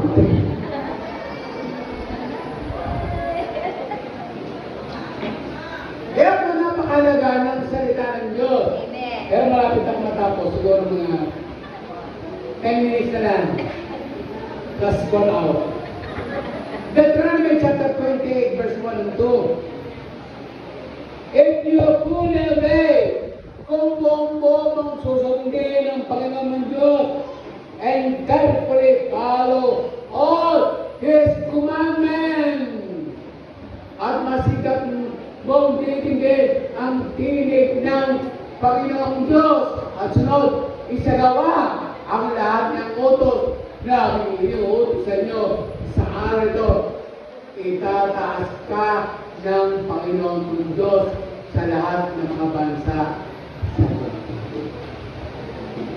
If you would obey, Deuteronomy chapter 28, verse 1 to 14, that is blessing. Verse 13, sabi doon, ikaw, hindi ka na magiging buntot, kundi ikaw ay ulo. Hindi ka na mangungutang, kundi ikaw ay magpapautang. Sino pa nga kung nagbayad sa kanyang mga anak? Deuteronomy, verse 1, 28, verse 1 to 14. Pero verse 15, na unang talata, pag hindi ka magsunod, pabalik ka lang, sumpa. Sabi doon, pagpapalain ng Diyos ang iyong paglabas at ang iyong pagkakas. Kung sinusunod mo ang salita ng Diyos. Marami tayo, alam natin sa ng Diyos. Pero hindi natin sinusunod. Kaya, una, i-recommend ko sa inyo bago pumunta sa punto. Effective prayer life, una, use the name of Jesus Christ in your prayer. Pangalawa, be specific in asking God for what you really want. Pangatlo, put God in remembrance. Paalala mo sa Kanya. Pang-apat, believe and you will receive. Anong palataya ka? Ate kayo tatangan. At kahuli-hulihan, confess, faith, filled with works. Para pumatabon ang ating panalangin, mahalaga na humingi tayo ng kapatawaran. Dahil kahit anong dalangin, kung mayroong kasalanan sa puso, hindi tayo titigin ng Diyos. James chapter 5, verse 16. Therefore, confess your sin to each other and pray for each other so that you may be healed. The prayer of a righteous person is powerful and effective. Bakit hindi madinig na ito sa ating panay? Kasi umatin ka galit ka para kay sister, o galit ka kay brother, o galit ka sa kasambahay, o meron kang sa puso mo, merong galit na hindi pa inihingi ng kapatawaran. O sa kapatid mo, humingi ka ng tawad. Bagamat hindi ka ng tawad at hindi ka patawaran, mahalaga, humingi ka. Dahil sabi ng Diyos, pag humingi ng tawad, kaya patawarin ka, hindi. Pag ikay dumalang sa Diyos, bibigyan ka ng Diyos. Pero kung ikaw ay humingi sa Diyos, at alam mo meron kang nakatawang kasalanan, hindi ka bibigyan ng Diyos. Sabi nga sa Isaiah, if I regard iniquity in my heart, the Lord will not hear me. Kung ang kasalanan ay ingatan ko sa aking puso, hindi ako bibigyan ng Panginoon. At ang uling talata, Isaiah 59 verse 1 and 2. Ang sabi doon sa Isaiah 59 verse 1 and 2, itong pinakauling talata, certainly, the hand of the Lord is not so sure that he cannot save, nor his ear so dull that he cannot hear. But your iniquities have made a separation between you and your God, and your sins have hidden space from you, so that he will not hear from you. Narito, ang kamay ng Panginoon ay hindi umiksi upang hindi ka maabot. Hindi na ang kanyang pandinig para hindi kanya madinig. Ngunit, dahil sa iyong kasalanan, hindi ka maabot ng Panginoon. At dahil sa iyong kasalanan, ipinalikod ng Panginoon ang kanyang mukha para hindi kanya madinig. Yun ang malaki. Bakit? Ang tagal na natin nag-pray, hindi matukoy. Dahil sa kasalanan. And hindi yun. Ginamit mo na ang pangalan na Jesus. Gumamit ka ng talata, tiwala ka na, nabibigyan ng Panginoon, tapos lahat ay parang kulang. Kasalanan. Dapat hihingi natin ng kapatawaran ang ating kasalanan. Ang multi-billionaire sa Babang Lupa, paano natin ngayon ay mga Hudyo. Sila po ay binhini at lahat. Bakit multi-billionaire? Dahil sa Amerika sa Wall Street, multi-billionaire ang mga Hudyo. Kasi yun po ang pangako ng Diyos kay Abraham. Sa Galatia chapter 3, pinaka ko ng ilan sa Genesis chapter 13. Yung mga Hudyo, pagpapalain. Pero sa ating tayo ay pagpapalain ng Diyos. Galatia chapter 3 verse 29. Ang sabi ng Diyos, if you are in Christ, therefore, you are the seed of Abraham, and you are an heir of Abraham, of God's promise. Kung ikaw ay na kay Kristo, ikaw na ay binhi ni Abraham. Kung magkagayon, ikaw ay tagapagmana sa mga pangako ng Diyos. Amen. Palapakan natin ang Panginoon. Yun ang iniwan ko sa salita. Dahil tayo na kay Kristo, kung paano si Abraham ay na kay Kristo, ang sabi ng Diyos, ang lahat na na kay Kristo, pagpapalain. Amen. Tayo pinumayo, tayo salamat.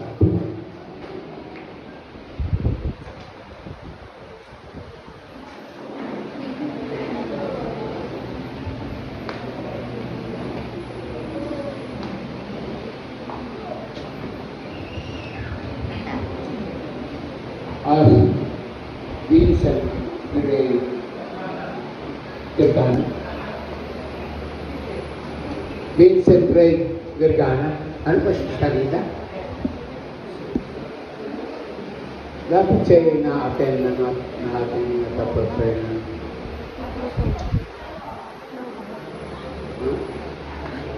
Nasa hospital. Namamasang pa, nasa hospital. Ala, low battery na pala. Naubos niyo yung 100? Ito, sama natin sa prayer. Si Vincent daw po, gagana nasa hospital, namamaga yung paa. Pangalawa, si Elisa Kubinar, huwag nang mas maoperahan sa puso. Nasa nanay ni Giselle. Sino Giselle?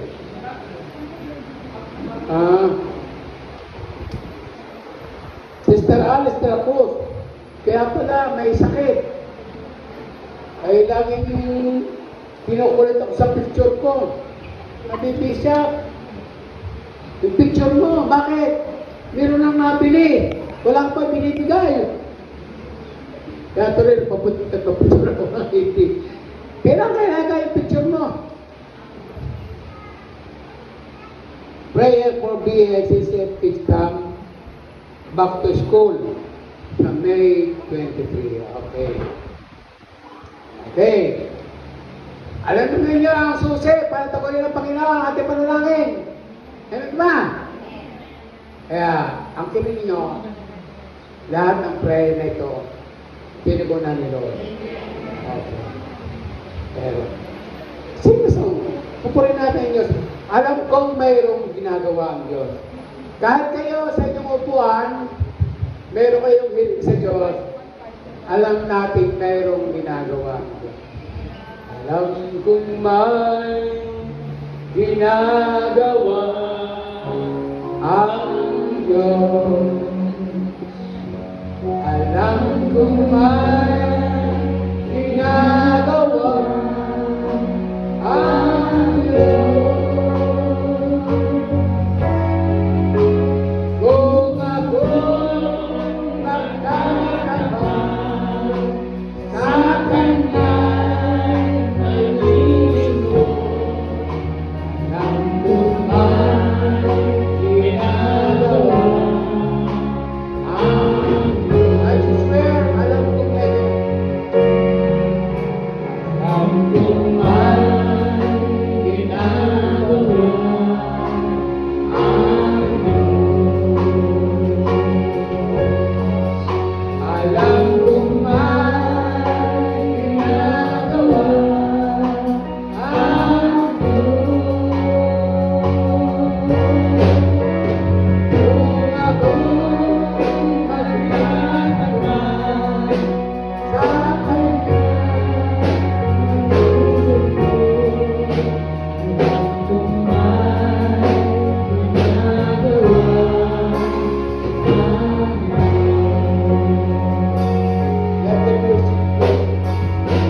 alam namin mayroon ang magagawa. Hindi mo kami maaaring taindihan. Sabagat sinabi ng Panginoon sa Kristo, sa Matthew chapter 11, verse 28, ang sinumang napapagalang lupa ay lumapit sa iyo at iyong pagpapahinga. At ayon sa salita, ano bang hinihin namin naman sa pangalan ng iyong anak na si Jesus ay hindi mo mapapahindihan. Sa oras nito, Ama, sa pangalan ng Jesus, nilalapit na yan sa iyo si Vincent Ray Grigana na namamana sa kanyang paa dahil sa puso. Sister Alice de Cruz na mayroong karamdaman.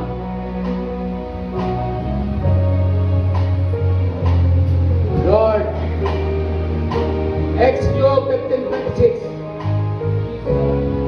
2 Peter 2:24,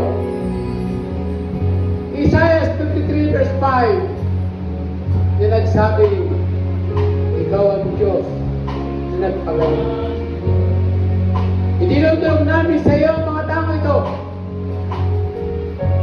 Abitin mo ng iyong mapagpalang kamay. Alam namin, hinawi mo na ang aming mga kasalanan. Alam namin, nakatuon ang iyong pagdilig. At abitin mo ang iyong mga anak na iyong mapagpalang kamay para tumanggap ng kompletong kagalingan. Si Vincent Grigana, si Elisa Kubinar, ang karamdaman ng sakit sa puso ni Vincent Grigana at Elisa Kubinar, sa pangalan ni Jesus, inuutosan ka namin lumayas. In the name of Jesus, lumayas ka. In the name of Jesus, lumayas ka. Bundok ng sakit ng puso kay Vincent at kay Elisa, lumayas ka sa pangalan ni Jesus. Be healed. Be healed. Be healed. In the name of Jesus. In the name of Jesus. At hindi ang mga lalaki at babae na narito na humihingi ng kagalingan sa kalamang karamdaman, maging karamdaman ng kalamang mahal sa buhay na wala dito. Father God, ano mang karamdaman ito, aming binubura ito na magitan ng banal dugo at pangalan ng Pareso Kristo. Be healed! Be healed! Be healed in Jesus' mighty name. At dalangin namin ang gaganaping kids camp na makamatang sa iglesia ito. Yung tinatawag na back to school. Dalangin namin ang lahat ng pangangailangan, material, pinansyal, higit sa lahat ang pagkilos mo ba ng Espiritu na nagbabago ng puso ng tao ang siyang kumilos sa gawain ito na magsisimula sa May 23. In the name of Jesus, Father God, we claim you will sustain all the needs of your children in the SCCF Kingdom. And we claim the manifestation, the touchable flow of the Holy Spirit that will change the heart and the life of your kids' people. We thank you, Father, for all these things. Father God, ang iyong salita na iyong dinala sa aming kalangitan, I pray, hindi lamang ito makatak sa kanang puso. And God, Holy Spirit, I pray, turuan mo sila at gabayan sila na may sa katuparan sa kanang mabuhay ang kanilang natutunan ngayong umaga. Ito po ang samudalain ko, Ama, sa pangalan ni Jesus. Ang bangit ng Diyos ay magsabi na Amen and Amen. God bless you today.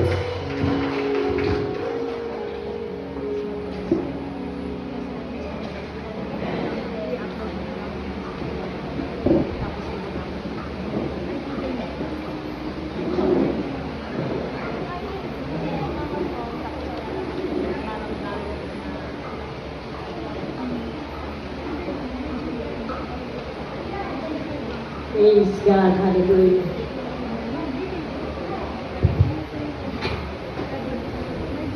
Purihin po ang Diyos. Tunay nga po ang salita ng Diyos po ay kumpleto. Ano po? Wala na po tayong maidadagdag at hindi po kailanman magkukulang ang salita ng Diyos. Amen po ba? At ngayon po dadako po tayo sa bahagi po ng gawain ang pagbibigay po. Na kung saan po ang lahat po tayo ay magkakaroon ng bahagi sa patuloy na paglago at pagpapalaganap po ng kanyang salita. Amen?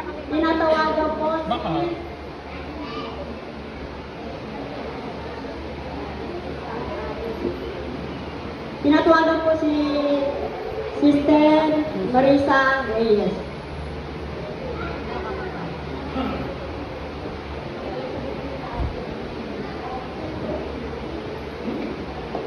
Sige po, tayo po dumako sa ating pagkakaloob. Tayo po ay manalangin. Praise God, hallelujah. Dakilang Diyos, Ama namin sa langit. Ama, maraming po salamat, Panginoon. Hallelujah. Sa patuloy na pagkakaloob po sa amin ng kalakasan ito, na kami ay nakakapaghanap buhay, maging sa lahat ng aming mga tinatangkilik sa aming mga buhay, Panginoon. Salamat sa lahat ng ito, O Diyos. Hallelujah. Patuloy niyo pong isinusupply sa aming Panginoon ang lahat ng aming mga pangangailangan. Kaya naman, Ama, sa aming tanaw, we are so grateful, Panginoon. Hallelujah sa iyong kabutihan sa amin. Kaya agyaan niyo po aming Diyos na sa aming pagkakaloob, Panginoon, patuloy namin maipakita sa iyo. Patuloy namin masuklian, Panginoon, ang lahat ng kabutihan mo sa amin sa pamamagitan ng aming mga pagkakaloob, ng aming mga igapo at mga handog, Panginoon. Hallelujah sa iyong gawain ito, Diyos. Hallelujah. Maipadama namin sa iyo na ikaw ay iniibig namin at pinasasalamatan namin. Kaya, O Diyos, sa umaga pong ito, Panginoon, hallelujah, lahat po ng malilikom na sa dati, Panginoon, hallelujah, ang dalangin po namin, patuloy po itong magamit sa patuloy na katagumpayan ng iyong gawain dito sa iglesia ito, Panginoon. Ama, maraming po salamat sa iyo. Ito pa aming dalangin sa pangalan ng Panginoong Hesus. Amen. Hallelujah.